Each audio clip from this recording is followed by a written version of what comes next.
அமெரிக்காவின் சோசலிஸ்ட் கட்சி நிறுவப்பட்டது.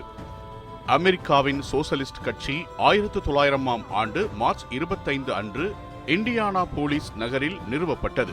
இது அமெரிக்காவில் சமூக நீதி மற்றும் தொழிலாளர் உரிமைகளை முன்னிறுத்திய முக்கிய அரசியல் அமைப்பாகும்.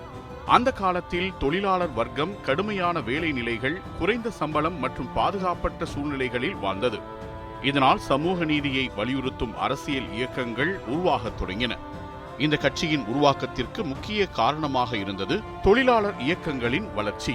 குறிப்பாக Social Democratic Party of America மற்றும் Socialist Labor Party of America போன்ற அமைப்புகள் ஒன்றிணைந்து புதிய சக்தியாக உருவானது. இவ்வமைப்புகள் தொழிலாளர்களின் வாழ்க்கை தரத்தை உயர்த்தவும் பொருளாதார சமத்துவத்தை ஏற்படுத்தவும் முயன்றன. இந்த கட்சியின் முக்கிய தலைவர்களில் ஒருவர் யூகேன் வி. டெப்ஸ் ஆவார். அவர் தொழிலாளர் உரிமைகள் மற்றும் சமத்துவம் குறித்து வலுவாக பேசியவர். பலமுறை ஜனாதிபதி தேர்தலில் போட்டியிட்டார்.